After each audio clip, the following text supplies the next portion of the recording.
Boa tarde, pessoal, tudo bem?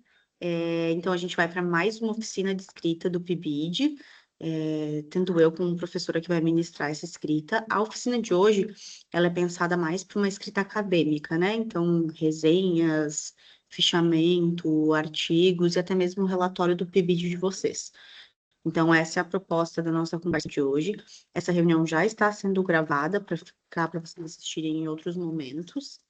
E eu vou compartilhar a tela e, como de costume, as nossas oficinas, no final dela a gente vai ter um formulário do Google Docs, que seria uma tarefa relacionada ao que a gente conversou nessa aula de hoje. Tá bem? Então, quem tiver dúvidas também pode entrar em contato comigo depois, pode falar com a professora Rosa, e a gente vai conversando e tirando essas dúvidas conforme elas vão surgindo, tá bem? Então, deixa eu compartilhar minha tela aqui com vocês. E aí a gente segue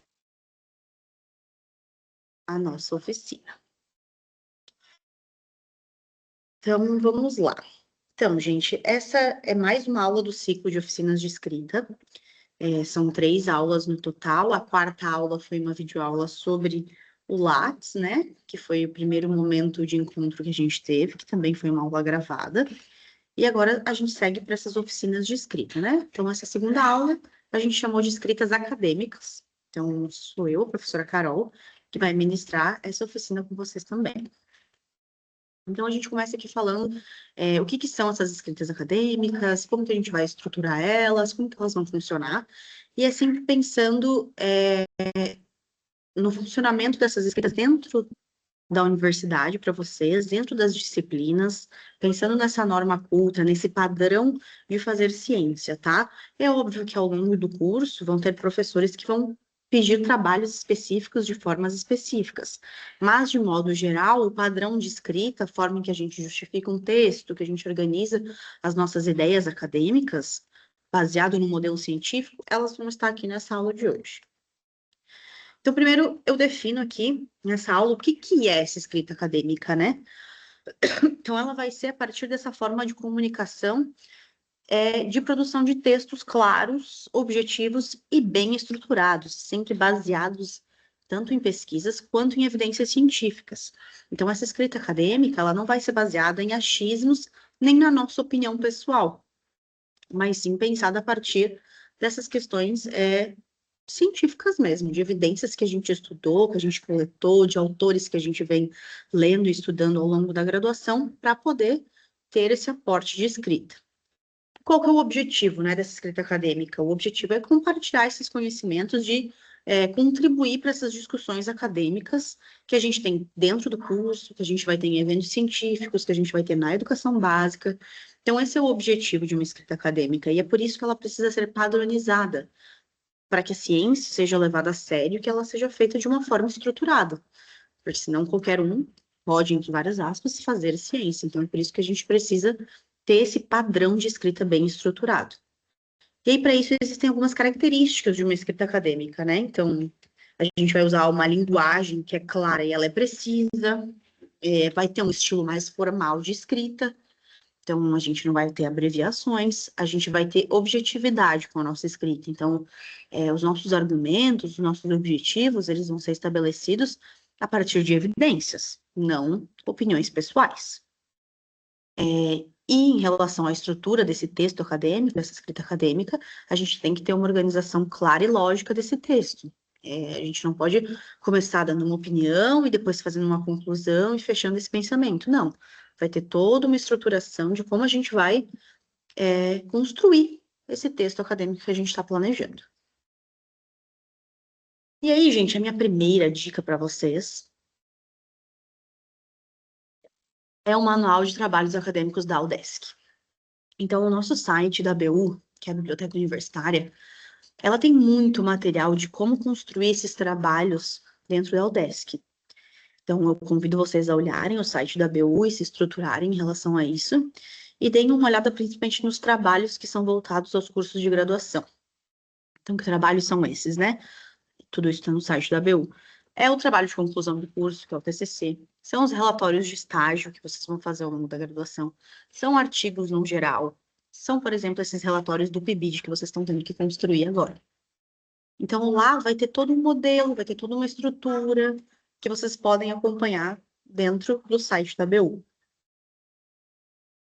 E aí, antes da gente estruturar isso e partir para um modelo, a gente precisa entender o que é um fichamento, né? E qual que é a importância do fichamento nesse processo de escrita. Então, não existe a gente ter escrita, a gente ter esse aporte de escrita sem leitura. Então, é algo que eu já falo para os meus alunos na graduação desde sempre. Leiam, façam fichamento, anotem as coisas que vocês estão escrevendo, anotem os autores que vocês se identificam, que vocês têm lido, separem numa pastinha, seja ela física, seja ela no Drive, no Dropbox, na nuvem, mas organizem os textos que vocês leem. E o fichamento é uma forma de organizar essas leituras para quando a gente for de fato precisar escrever algo, a gente já tem esses textos lidos e fichados. Então, gente, eu não posso começar a falar para vocês como pegar e fazer uma escrita sem antes tentar ensinar aqui para vocês a importância dessa leitura e de organizar essas leituras que vocês têm feito ao longo da graduação.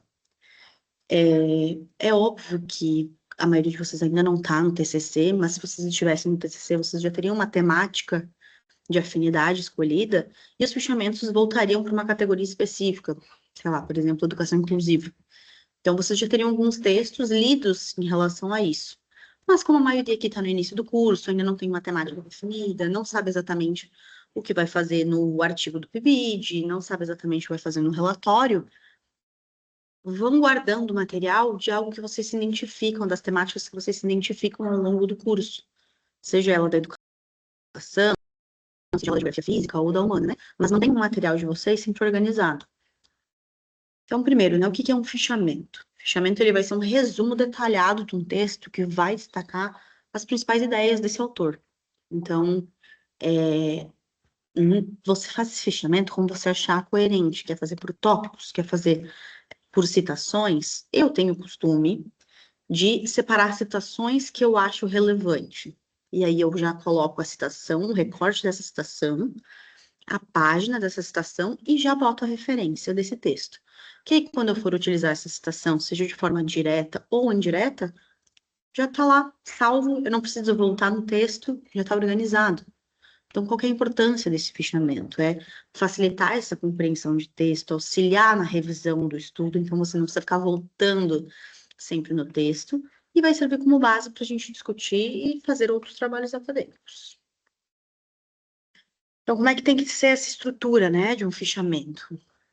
Aqui é para a organização pessoal de vocês e para caso algum outro professor peça ao longo do curso para que vocês façam um fichamento de algum texto, né? Então, você tem que ter esses dados bibliográficos separados do texto, é bem importante isso, porque depois vocês vão precisar referenciar esses textos de vocês. Então, é importante que já tenha aí os autores, o título, a editora, a revista, o livro que foi publicado, o ano em que foi publicado, quais as páginas. Tudo isso é importante para a construção do rol de referências de vocês depois. Então, a gente vai fazer um resumo do texto, né? Então, não só as citações diretas, mas anotar qual que é o objetivo do texto, qual que é essa tese do autor, né? O que ele está argumentando nesse texto. Então, quais são esses argumentos que vão sustentar essa tese, essa hipótese do autor, né? E como que ele finaliza esse raciocínio? Então, esses são pontos que vão identificar o que esse texto está propondo. E aí a gente entra para uma análise crítica do fechamento, né? E essa análise crítica, ela vai vir dotada de alguma opinião pessoal, mas não só isso, né? Você vai destacar o que é bom para você, o que é pertinente para você desse texto. Então, o que foi desenvolvido no texto que contribui para a temática que você está procurando? Você sentiu falta de alguma coisa? Tem algum ponto que poderia ter sido mais explorado? E assim você vai analisando o texto e fazendo essa estruturação do que serve para você naquela leitura, referente à temática que você está escolhendo trabalhar. E aí a gente vai fazer aqui eu trago uma técnica para vocês de leitura desse fichamento, que eu chamo aí de leitura ativa, que é realmente fazer uma visão geral se esse texto vai funcionar para o propósito que tu escolheu ele ou não, né? Então, antes de entrar no texto e fazer a leitura é ver o título, ver o subtítulo, entender um pouquinho a introdução. Às vezes o texto vai ter aquele resuminho, que é bem importante ler e entender ele, e assim você vai ter uma visão geral desse texto. E durante a leitura, é marcar essas ideias principais, sempre estar com uma caneta, um lápis e marcar texto, para que a gente possa entender o que o texto está falando, né? E assim a gente consegue demarcar essas ideias. Identificar a estrutura do texto também é algo que ajuda a gente a fazer um fichamento. Então, muitas vezes os textos vão ser divididos em seções, assim como o relatório do PIBID e futuramente do estágio, que vocês vão ter que fazer também, é dividido em seções. Então, vai ter lá uma introdução, vai ter lá um referencial teórico, vai ter o relato de experiência, vai ter as considerações finais. Então, são partes principais dos textos, né? E um dos benefícios do fichamento é você identificar essas seções e conseguir entender de que forma o texto está estruturado. E aí a gente entra no modelo de escrita, depois que a gente já fez fichamentos, já fez todas as nossas leituras, já está organizado em relação às nossas demandas de leitura que a gente tem, já pensei, já estou com todo o material pensado, eu vou partir para uma resenha crítica. Como que é feita uma resenha crítica? Alguns professores ao longo do curso podem pedir um fichamento ou uma resenha. Resenha antes da IA era um trabalho que eu gostava bastante de pedir, mas com a inteligência artificial, eu notei que muitos alunos estavam fazendo tudo pela IA, e eu desisti de pedir esse tipo de trabalho, mas eu acho que é um trabalho que ajuda muito a gente a entender o texto e discutir sobre esse texto a partir dos nossos pensamentos, de como da nossa compreensão daquele texto. Então, aqui eu vou explicar alguns gêneros de escrita, alguns trabalhos de escrita, e depois eu vou ajudar vocês a pensar aí como que a gente vai pensar numa temática, como que a gente pensa num objetivo, para estruturar de fato um artigo, pensando que é esse produto final do nosso PIBID, né?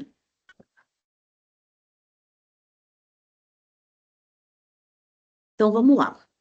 O que é uma resenha crítica, né? A resenha crítica normalmente vai ser uma análise aí, ou uma avaliação de uma obra. Pode ser um livro, pode ser um filme, pode ser um artigo.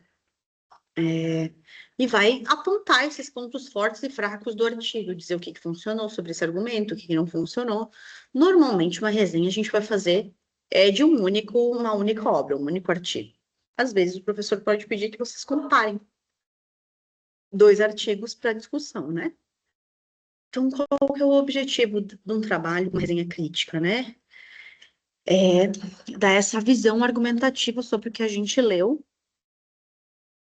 da obra, né? Então, entender o que o autor está querendo dizer com esse artigo, o que tem de relevante da temática que ele traz e como que isso está estruturado nesse artigo. Então, como que a gente vai construir essa resenha crítica? Normalmente a gente faz um resumo descrevendo a obra e aí a gente passa para análise, que é quando a gente vai avaliar alguns aspectos da obra, vai fazer uma análise crítica, porque é uma resenha crítica. Então, quando a gente pede algo crítico, o autor, que são vocês, vão ter que dar a opinião de alguma forma, baseado no artigo que vocês estão lendo. Então, aqui a gente vai fazer essa avaliação crítica da temática, do estilo que o autor traz, se os argumentos dele são relevantes ou não. E aí entra a nossa opinião pessoal de quem está fazendo a resenha, mas sempre baseado no que a gente leu. E aí a resenha também vem com uma conclusão, que é esse resumo dessas principais ideias e observações. Então, essa é a estrutura de uma resenha crítica. Ela não tem que ser muito longa, depende muito do tamanho da obra que vocês estão apresentando. Então, normalmente, aí um artigo de umas 20 páginas, por exemplo, uma resenha crítica de 3 páginas, tá legal. Que aí dá tempo de vocês apresentarem a obra, discutirem as temáticas, discutirem os argumentos, discutir os autores que esse autor trouxe, e aí tem um espaço para essa discussão.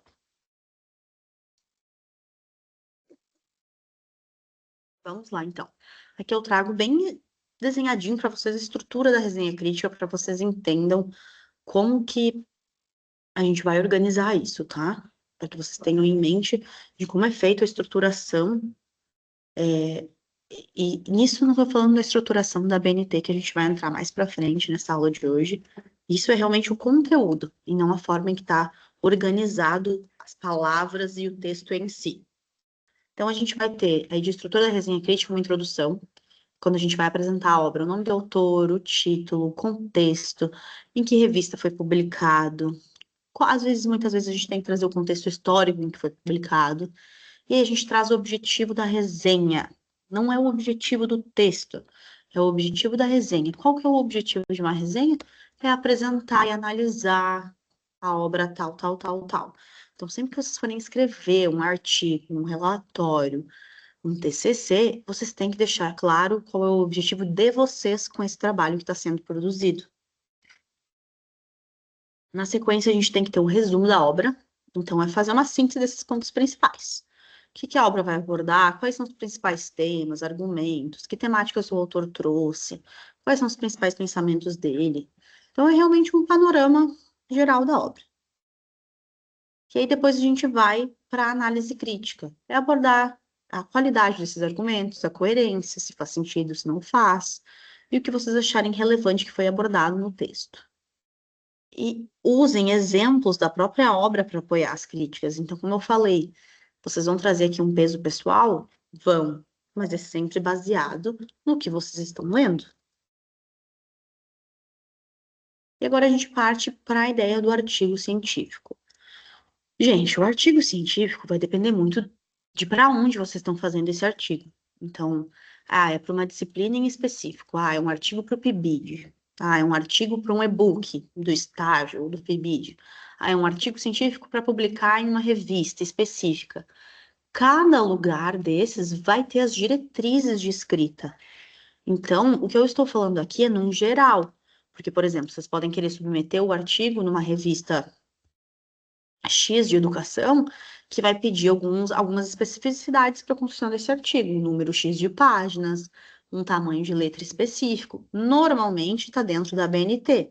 Mas, por exemplo, eu, pessoalmente, prefiro escrever com a letra Arial no Word. É uma letra mais inclusiva, com menos desenhos, ela é mais retinha, mais centralizada, eu prefiro dessa forma. Mas existem plataformas, revistas, que vão pedir em times, e aí vocês vão ter que se adequar a essa revista. Então, isso vai do local em que vocês estão publicando esse artigo, tá? Então, por exemplo, quando a professora Rosa convida vocês para uma publicação do estágio ou do PIBID, ela vai passar para vocês sempre orientações escritas para que vocês escrevam baseados naquelas orientações, porque é o padrão que vai ser cobrado para dentro desse e-book. Então, vocês precisam ter essa noção também. Então, tudo que eu vou discutir aqui é de forma geral, para que vocês tenham uma base de como construir esse artigo científico, seja nas questões estruturais, de tamanho de letra, fonte, espaçamento, e nas questões de conteúdo mesmo, de o que precisa ter dentro de um artigo para ser um artigo. E aí eu trago aqui a estrutura de um artigo científico, isso também é baseado, esse quadro foi tirado lá do manual da BU e também é baseado na ABNT. A gente teve algumas mudanças da ABNT nos últimos anos, que eu vou tentar trazê-las aqui para vocês, mas é basicamente a mesma desde sempre, que é essas questões de espaçamento e tudo mais. Eu também tenho mais um quadro explicando isso para vocês mais para frente, que vai facilitar bastante vocês terem isso sempre em mente, guardados, até que vire um hábito e seja automático a estruturação desse material.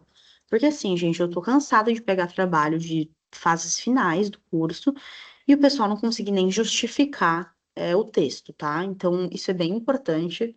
O texto bem organizado, o texto limpo, espaçamento, parágrafo escrito, isso é norma culta padrão de escrita. Então, vocês têm que se atentar com essas escritas acadêmicas. Não dá mais para entregar trabalho mal feito, trabalho com letra diferente no meio, trabalho que não foi justificado, que não tem espaçamento correto. Não tem mais como, gente. Então, vocês precisam aprender a fazer esse básico da estrutura de um trabalho para entregar dentro dos cursos de graduação. Então, vamos lá para a estrutura de um artigo científico, tá? O artigo científico ele vai ter elementos pré-textuais, textuais e pós-textuais. O que são esses pré-textuais? É o título, que é normalmente pensado no idioma português, é obrigatório ter um título para um artigo. Algumas revistas vão pedir títulos em outros idiomas, por isso que está escrito como opcional. Não é todo lugar, não. Normalmente dentro de trabalho acadêmico a gente não pede um título em outro idioma, mas para outras publicações pode ser, outros locais de publicação pode ser que peça. Autores é obrigatório. O resumo no idioma do documento muitas vezes é obrigatório, que é aquele textinho que vem logo depois. O resumo em outro idioma é opcional. E aí, sempre que a gente for fazer um resumo, vão ter as palavras-chave. Aí a gente vai entrar nos elementos textuais. São três os principais, mas dentro deles pode ter variações. Então, vai ter que ter uma introdução, vai ter que ter esse desenvolvimento, e vai ter que ter as considerações finais. A introdução, a gente pode mudar o nome, colocar algo um pouco mais lúdico, que seja mais atrativo, não precisa ser necessariamente uma introdução, uma coisa tão técnica. Podem ser notas iniciais, considerações iniciais. Enfim, isso vai de quem está orientando vocês e vai também da criatividade e ludicidade de vocês. O desenvolvimento vai ser, por exemplo, o referencial teórico, um relato de experiência, depende do que vocês querem com esse artigo, no sentido de conteúdo. Então, por exemplo, no caso do PIBID, eu vou falar sobre o uso de jogos didáticos no ensino de geografia. Então, parte do desenvolvimento vai ser isso, o uso de jogos no ensino de geografia. O relato de experiência vai ser outra parte do desenvolvimento, do qual vocês vão relatar o jogo tal no 7º ano dos anos iniciais, dos anos finais. Então, depende muito do que vocês querem com esse artigo. E aí, a gente vai ter também as considerações finais, né? Que é obrigatória para a gente fechar esse nosso artigo, retomar os nossos objetivos e tudo mais. E aí, os elementos pós-textuais. Normalmente, de obrigatório, é apenas as referências. Então, as referências vocês têm que ter organizado aqui, tá? Daqui a pouco vai bater o sinal aqui da escola, eu tô na última aula aqui, então por isso, talvez tenham ouvido as crianças falando e tudo mais, daqui a pouco vai bater o sinal. E é uma música, tá? Então não se assustem, eu vou dar sequência na nossa aula aqui, caso faça muito barulho. Vamos lá, então aqui eu falo um pouquinho de cada um desses elementos para que vocês entendam o que que são esses elementos e como eles se constituem, tá? Então, alguns elementos pré-textuais. Então, gente, a gente vai ter o título, ele vai ser apresentado lá no topo da folha, ele é centralizado. Se tiver dois títulos, né, um título e subtítulo, vai ser separado por 2 pontos, e aí ele vai ser diferenciado tipograficamente entre si, tá? Os autores, eles devem estar escritos de uma forma direta, nome e sobrenome, eles vão ser sempre alinhados à direita. Para mais de um autor, os nomes eles vão ser apresentados em linhas distintas. Então, é o nome da professora Rosa, embaixo o nome de vocês. Então, e aí a gente insere uma nota de rodapé para explicar da onde vem esse autor. Então, vai colocar uma notinha de rodapé lá do próprio Word ou do próprio Docs, que faz isso para vocês. Você seleciona o nome, cria uma nota de rodapé, e na nota de rodapé vocês vão colocar, por exemplo, professora Rosa. Professora, doutora do Departamento de Geografia da Universidade do Estado de Santa Catarina, etc, etc. No caso de vocês, o que que vocês são? Graduando do curso de Geografia, licenciatura da universidade tal. E assim a gente indica a instituição e quem é o autor. Aí a gente vai vir com um resumo, ele vai seguir as regras da BNT também. Mais para frente tem toda essa explicação do que é um resumo. E vai vir sempre na a explicação dele. Vai ter resumo, e embaixo a gente segue com um resumo, tá? E aí as palavras-chave. Então, normalmente, a gente usa 3 palavras-chave, no mínimo, e no máximo 5. De novo, isso depende de onde vocês vão publicizar o artigo de vocês. Então, normalmente, o padrão são 3 palavras-chave. A gente sempre sugere que as palavras-chave sejam distintas do título, porque assim a gente amplia as possibilidades de encontrar o trabalho. Então, se o título for Uso de Jogos no Ensino de Geografia, não vai usar jogos, ensino de geografia e alguma outra palavra nas palavras-chave. Senão a gente vai trocar para ampliar as buscas. Porque quando a gente está nas plataformas de buscas, que eu também vou mostrar para vocês quais as principais que eu costumo usar, a gente vai procurar por palavras-chave. E se a gente amplia as palavras-chave do nosso trabalho, a chance dele ser encontrado aumenta. Então, sempre tomem esse cuidado. Vamos lá, então. Os elementos textuais. Então, primeiro a gente vai ter a introdução, que ela vai ter a contextualização do tema, a delimitação do assunto, os objetivos e a justificativa para o desenvolvimento desse trabalho. Então, é responder algumas perguntinhas para chegar na elaboração dessa introdução. Então, qual que é o tema? Como é que eu delimitei esse assunto? Qual é o objetivo que eu quero com esse artigo? Qual é a justificativa que eu tenho para o desenvolvimento desse trabalho? Qual a importância desse trabalho? O desenvolvimento ele vai ser essa parte principal do artigo, que é onde vai embasar, vai ser apresentado aí um embasamento teórico, os métodos que a gente usou, os resultados desenvolvidos, e ele vai ser subdividido conforme a necessidade que a gente vai ter de desenvolver esse trabalho. E aí, por fim, as considerações finais, que é esse último elemento textual mesmo do artigo, e ele vai ter as considerações se a gente alcançou ou não os nossos objetivos. Nem sempre a gente vai ter uma hipótese. Vocês não estão fazendo uma tese de doutorado aqui, então nem sempre vai ter uma hipótese do que vocês encontraram, tá bem? Então, aqui para vocês terem uma noção um pouquinho do que vai em cada parte aí da estrutura da escrita, né? Então, eu destaco no primeiro tópico a importância da leitura.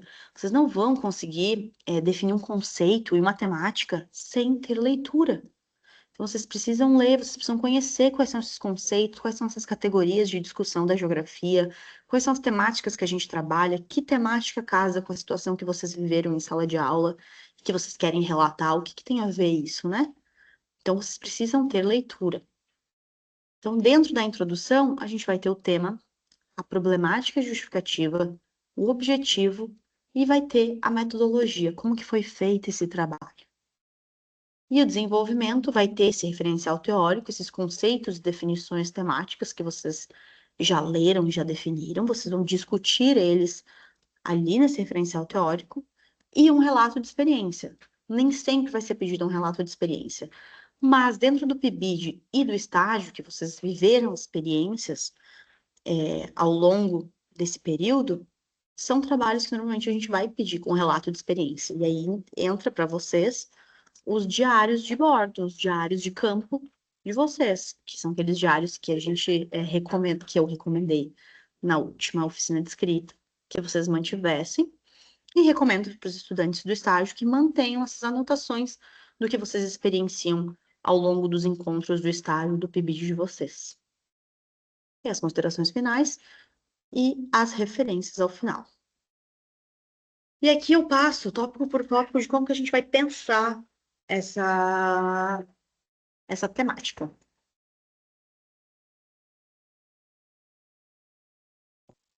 Não sei se dá para ouvir, mas o sinal tocou agora.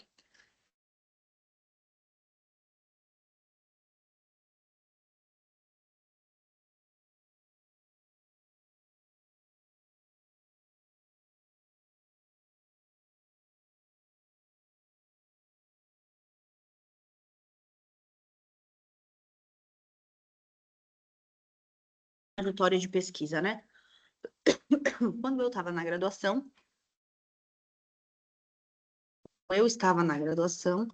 e, gente, caiu a internet aqui. Vamos ver se deu problema. Acho que não, acho que vai continuar gravando. Acho que está compartilhando a tela normal também. Então vamos lá. Quando eu estava na graduação, me incomodava muito a falta de identidade das licenciaturas, né? Eu senti que o bacharel tinha um peso muito maior que a licenciatura dentro do curso de geografia. E isso me incomodava. Eu não sabia o que isso significava, eu não tinha leitura sobre isso, eu não entendia o porquê disso. Eu só sentia que o bacharel tinha um peso, uma importância maior para a geografia do que a licenciatura. E aí eu fui atrás da professora Rosa e ela falou que o nome disso é identidade docente. E aí eu já tinha um tema, eu já tinha uma categoria dentro da geografia para me aprofundar. Então, o meu incômodo tinha um nome, seja ela a falta ou não da identidade docente, mas eu já sabia sobre o que eu queria escrever, sobre o que eu queria ler e pesquisar. Então, as minhas pesquisas, desde o meu TCC até o meu pós-doutorado, vêm sendo as identidades docentes, como elas se constroem e aonde elas se constroem. Seja em documento, seja em sala de aula, seja numa disciplina específica. Então, essa é a temática que eu escolhi e que eu trabalho desde então.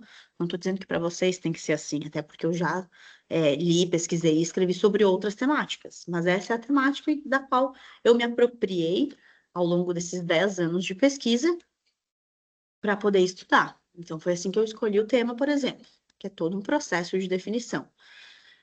E aí vocês já sabem sobre o que vocês vão escrever a partir dessa temática. Não precisa ser uma temática absurda de pensamento que tem que instigar e intrigar vocês. Vocês, por exemplo, fizeram muitos jogos no PIBID e o uso de jogos nos anos finais para o ensino de geografia é uma temática. O uso de jogos para a educação geográfica é uma temática que vocês podem definir e se apropriar. E aí a gente tem que criar uma problemática para poder discutir, gente. Então, eu não quero falar sobre mapas sem ter uma problemática. Vou falar sobre cartografia, tá? Mas o quê sobre cartografia? Que a gente sabe da importância da cartografia para a geografia, mas o que especificamente? Qual a problemática que tem aí? O que eu vou discutir nessa pesquisa? O que ela é relevante eu discutir sobre isso? Então, estabelecer a problemática é a pergunta que vai nortear essa pesquisa e que a gente vai tentar responder ao longo do texto. Então, lembrem da minha temática, por que o bacharel tinha um peso maior que a licenciatura dentro do curso? Por que isso acontece? Essa era a minha problemática. Óbvio que a gente vai ajustar ela na norma padrão, vai ter uma melhor escrita, uma melhor definição, mas é essa pergunta que moveu a minha pesquisa, né? E aí, a partir disso, eu fui pesquisar e entender que é toda uma questão histórica, curricular, legislativa que está por trás de tudo isso, de todas as minhas questões da temática da identidade docente. E a justificativa. Então, qual que é a relevância dessa pesquisa? Então, qual que é a importância de discutir a identidade docente, por exemplo?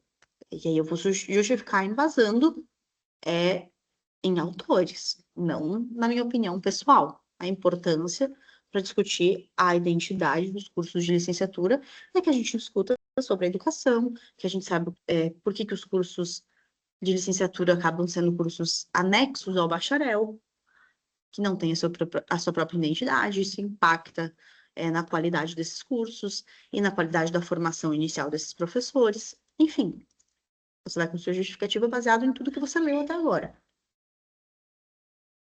E aí a gente estabelece objetivos. O objetivo vai estar ligado diretamente com a problemática da pesquisa que a gente trouxe. Então, o objetivo, ele responde aquela pergunta que a gente trouxe lá na problemática. Então, o objetivo geral é isso. É a resposta que a gente quer responder daquela pergunta. E aí a gente tem os objetivos específicos, que normalmente vão ser as partes dessa pesquisa, né? Então, é quando você vai explicar passo a passo do que você quer fazer em relação a isso com essa pesquisa. Aí, cada objetivo vai ser composto por um verbo, gente. Então, a gente tem uma lista de verbos. Depois eu posso compartilhar elas com vocês. Não sei se vai aparecer aqui. Acho que não. Mas é uma lista de verbos que vai dizer o que a gente quer com essa pesquisa. A gente quer analisar? A gente quer discutir? A gente quer compreender?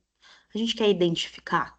Então, depende do que vocês querem com a pesquisa de vocês, que aí a gente vai escolher um objetivo que seja coerente. A metodologia. A metodologia é a forma em que a gente vai alcançar esses objetivos. Então, o que a gente vai fazer para alcançar esse objetivo? Então, dentro de uma receita de bolo, por exemplo, a gente vai ter ali os ingredientes e a metodologia explicando o que a gente vai fazer com esses ingredientes. Então, a gente tem os objetivos, a gente tem a justificativa e o que a gente faz com isso. A metodologia, a gente explica como que a gente fez essa pesquisa para atingir os objetivos. Então, se a gente vai trabalhar com um ano específico, sei lá, sexto ano dos anos finais, quem são esses sujeitos da pesquisa, né? Eu apliquei um jogo no primeiro ano do ensino médio. Então, os sujeitos da sua pesquisa, se você quer trabalhar sobre o jogo, vão ser esse primeiro ano do ensino médio, né? Da escola tal. No meu caso, os sujeitos da pesquisa não eram pessoas. Os sujeitos da minha pesquisa eram documentos e legislações. Então, eu estabeleci aí um recorte espacial e temporal para essa pesquisa. Então, legislações desde 1996 com a LDB, por exemplo.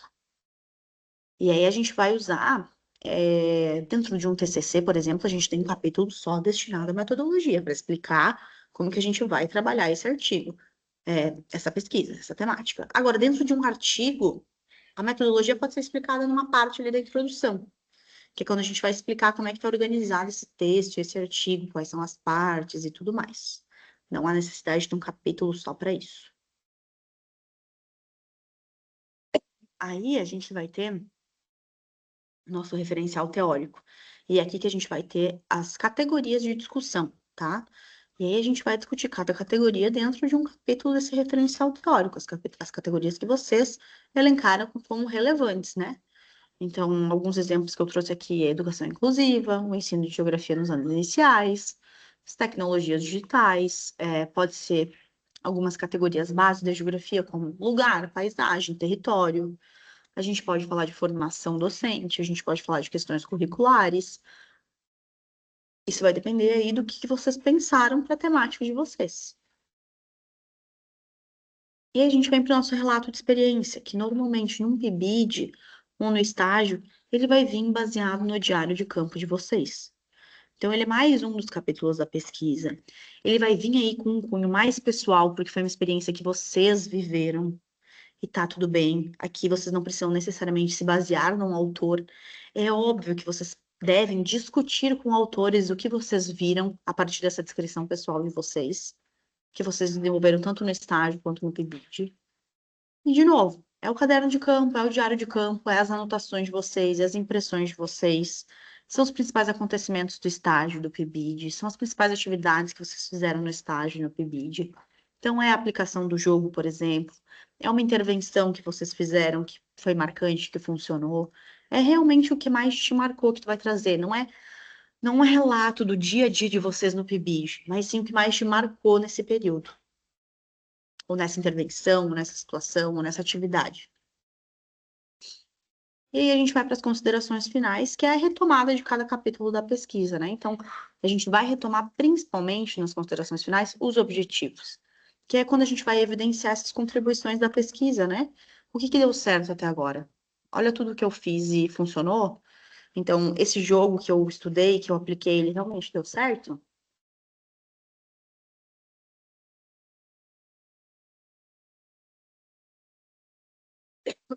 Aí, gente, a gente vai para as referências, tá?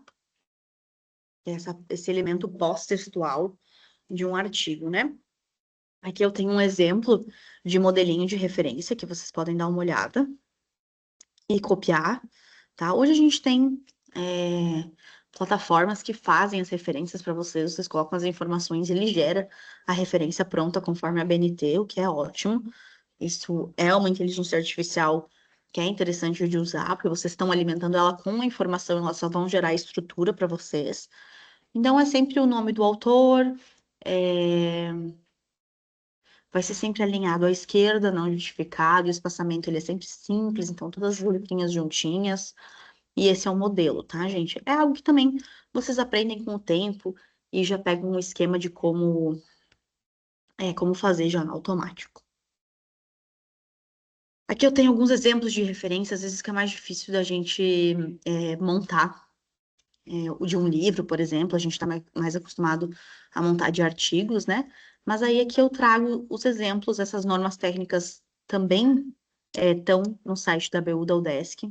Então, ele vai mostrar ali bem certinho, né? Então, por exemplo, ó, é assim que a gente referencia um livro, né? Então, vai colocar o sobrenome do autor, o nome do autor, o título da obra, o subtítulo, se tiver, número da edição, local da publicação, editora e, por último, a data. Então, vocês notem que em negrito é só o título da obra. A mesma coisa para um e-book, mas como um e-book ele é digital, vai sempre pedir para disponibilizar o link e a última vez que vocês acessaram. E a legislação funciona dessa forma. Eu usei bastante essa forma de referenciar, Eu não sabia referenciar quando eu comecei também a legislação. E aqui do ladinho a gente tem exemplos de como fazer. Então, se atentem a esses exemplos, que logo vocês pegam o esquema e vocês já vão entender como é que tem que fazer ou não. E a gente vai para as citações. Eu sinto que vocês têm bastante dificuldade em entender como que organiza essas citações dentro de um texto, né? É, Então, conforme a BNT, as citações elas podem ser diretas, sendo elas longas ou curtas, ou indiretas. As diretas, gente, vão ser aquelas transcrições literais.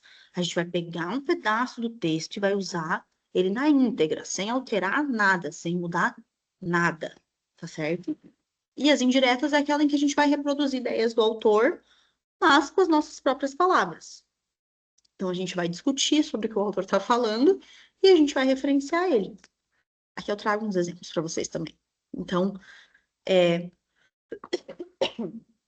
a citação direta curta, ela vai ter até 3 linhas, né? E elas vão estar dentro do texto, entre aspas, tá? Então, a gente vai usar de duas formas. Ou vai vir aqui, texto, texto, texto, texto, entre aspas, como vocês estão vendo.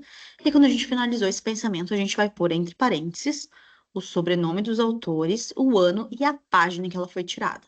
Então, sempre que for direta a citação, vocês precisam destacar a página. Agora, com a BNT 9 de 2024, se eu não me engano, esse Souza, Santos e Matos não precisa mais ser em maiúsculo, tá? Então, é sempre em minúsculo agora também, mesmo que dentro do parênteses. Ou a gente pode citar de forma direta também, conforme o autor, tal, entre parênteses, o ano e a paginação, lá, lá, lá, lá, lá, lá, lá. Entenderam? E se for de mais autores, Carol, a gente vai usar essa nomenclatura aqui embaixo. Então, Souza, de novo, na nova ABNT não há necessidade de usar tudo maiúsculo aqui. Pode botar só a primeira letra maiúsculo. Esse et al, tá vendo que tá em itálico, tá tortinho, ponto, vírgula, o ano e a paginação. Isso se tiver mais de 3 autores, para a gente não ficar citando todos os autores. Se for 3 autores ou menos, é dessa forma aqui em cima que vocês viram.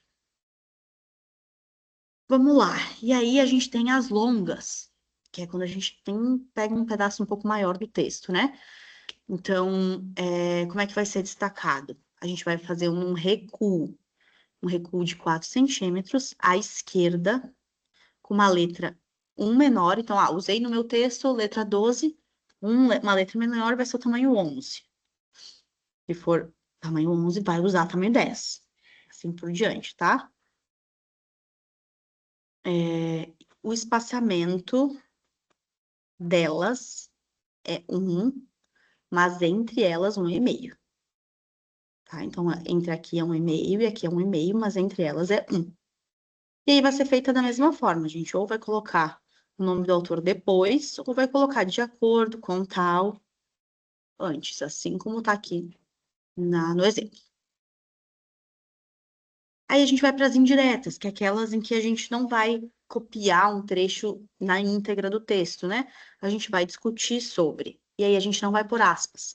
Atenção, quando a gente faz o recuo, a gente também não coloca aspas, tá? Se está recuado a 4 centímetros na margem esquerda, não vai aspas. Só no meio do texto.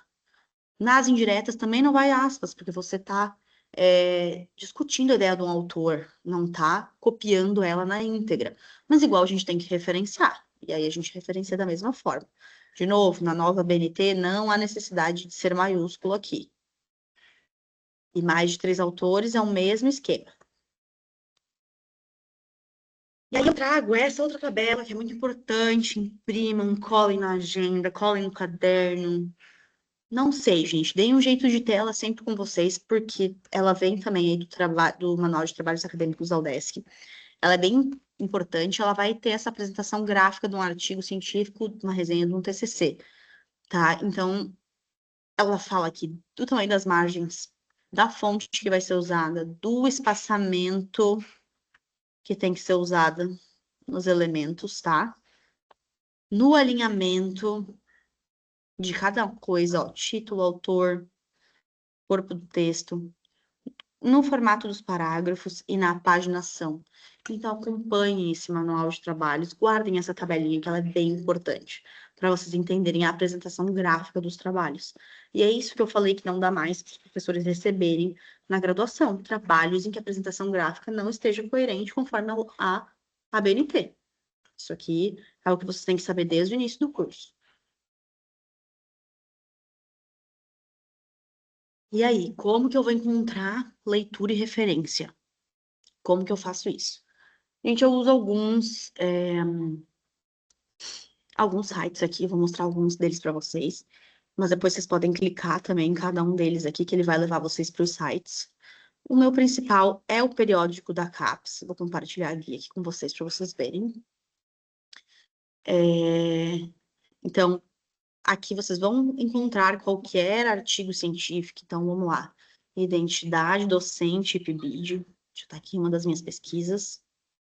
Vocês vão buscar, vão largar as palavras-chave, e aqui vai ter um rol de artigos para vocês lerem. Então, ó, formação para o PIBID. Aí vocês vão clicando no que vocês acharem interessante para a leitura de vocês. Vai acessar, vai entender da onde é esse artigo. E é assim que vocês vão encontrar artigos científicos, ó. Esse é o site do periódico da CAPES. Acho que parou de compartilhar aqui, vou compartilhar de novo com vocês. Agora eu vou mostrar para vocês o BDD. Deixa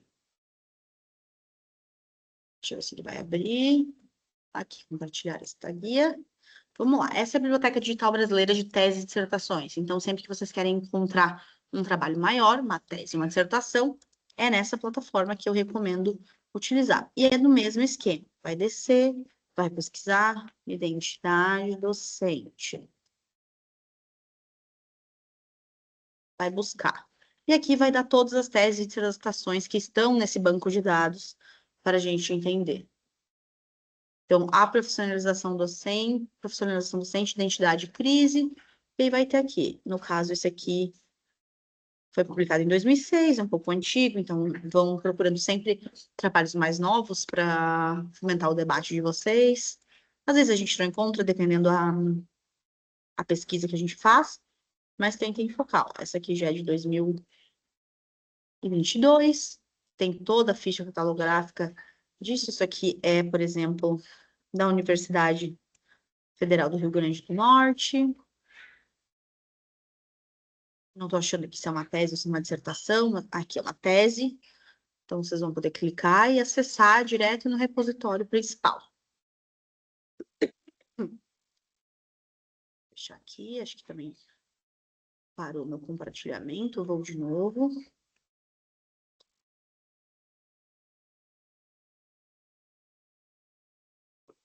E aí a gente tem também o repositório da própria UDESC, que vai ter os trabalhos de toda a universidade, que agora são obrigatórios ser colocados nesse repositório.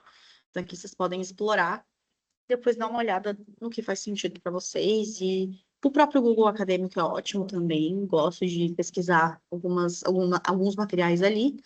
E a própria referência de cada um dos artigos também é uma forma de ampliar as buscas, né? Então, sempre que achar um artigo bom, dá uma olhada nas referências finais desse artigo. Às vezes vai ter algo que vai chamar a atenção de vocês, que vocês podem ir atrás. Aqui são os modelos e normas da BU, deixei o link para vocês aqui clicarem também. Então, a BU normalmente vai ter os modelos prontos para vocês mexerem, né, e alterarem. E tem todo o manual que tem grande parte das informações da aula de hoje aqui, já atualizado com a BNT e tudo mais. Gente, aí eu trago também uma informação sobre a própria BU, tá? Sobre o plágio acadêmico, tá? Então, essas ideias e formulações que a gente vai fazer nas nossas escritas. Então, às vezes vocês têm o novo costume de utilizar a IA, e a IA pega trechos prontos do que vocês alimentaram no prompt, né? E aí isso vai, dependendo da forma que foi feita, vai ocasionar um plágio. Então, aqui a gente já tem até a lei do plágio, do Código Penal, inclusive, que é violar, a 184, que é violar esses direitos do autor, e a partir da cópia direta, né, desse material. Então, tem a lei de direitos autorais também, então a ABU é bem taxativa com isso, deixa bem claro isso. E aí ele tem todo o movimento do processo administrativo que acontece dentro da universidade se tu cometer plágio, né? Então, dependendo do que foi plagiado, como foi plagiado e como foi denunciado, tu vai poder responder esse processo administrativo, né? E se confirmado esse plágio, tu pode até perder o vínculo com a universidade e aonde que foi publicado isso, né? Então, como que a gente vai evitar esse plágio, né? Então, quando vocês forem utilizar uma frase inteira, um parágrafo, uma ideia, vocês precisam citar o autor, tá? Vocês precisam usar as normas da ABNT, né? De como referenciar para que isso seja feito da forma mais importante possível, tá? Então, aqui eu também trouxe alguns gerenciadores bibliográficos, que é, por exemplo, o Mendeley, que eles vão construir a citação e as referências para vocês, tá? Então, ele vai explicar bem certinho isso, como que funciona, ele vai mostrar para vocês como que monta a referência. Então, ter a referência é o que garante que vocês não estão fazendo plágio, para vocês colocarem referências de quem vocês estão citando.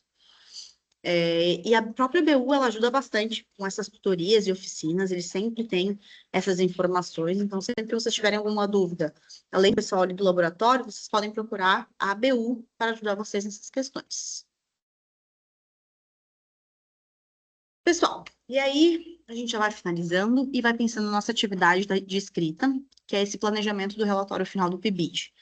Então, nessa atividade, vocês vão preencher um formulário, que eu já vou mostrar para vocês, com informações que vão ajudar a organizar a escrita do relatório final, tá? Então, o objetivo dessa atividade, da escrita desse formulário, não é produzir o texto pronto para o PIBID, para o relatório final do PIBID, mas é para a gente refletir sobre o tema desse relatório, sobre as experiências que vocês analisaram, os objetivos de escrita, as categorias de discussão, todas essas questões que vão ajudar vocês a construírem um relatório. Deixa eu mostrar aqui para vocês. Então, é no mesmo esquema. A gente tem aqui acho que está aparecendo para todo mundo. A gente tem um formulário Docs sobre as escritas acadêmicas aqui. E aí, a ideia desse formulário é auxiliar vocês nessa organização inicial da escrita do relatório final do PIBID. Então, cada resposta aqui vai ser como um roteiro para a produção e o desenvolvimento desse material. Então, eu vou disponibilizar para vocês, pede algumas questõezinhas básicas aqui para a gente pensar. Depois, a segunda sessão é o próprio planejamento do relatório. Então, vou pedir qual tema vocês querem discutir. Não é nada que vocês precisam escolher agora e não trabalhar mais. Não, são ideias. Vamos construindo sobre ideias. Então, aqui eu peço alguns relatos de algumas experiências do PIBID para eu entender como é que está sendo esse momento com vocês. Ter toda uma discussão, o que você pretende discutir, não é necessariamente o que você vai, mas é o que tem te chamado a atenção até o presente momento. Não é uma sentença, isso pode ser mudado depois ao longo do tempo. Isso aqui é para a gente ir discutindo e vocês começarem a pegar esse esquema de escrita. Então, tem todas essas sessões, eu peço um pouquinho sobre a escola, sobre os projetos que vocês têm acompanhado, sobre essa reflexão prática, sobre o próprio referencial teórico, como que é o processo de escrita de vocês, como que tá esse processo de escrita, quais são as principais dificuldades. E assim a gente vai conversando e vai estruturando um relatório para quem está completamente perdido, ou para quem já está no finalmente, de pensar esse relatório e transformar ele num artigo científico para a gente publicar. Então, tem todo esse movimento. Deixa eu compartilhar só mais uma vez, para caso vocês tenham alguma dúvida. Deixa eu ver se acabou a apresentação. Gente, então, era isso. Esse é o meu e-mail da UDESC, caso vocês precisem de alguma coisa.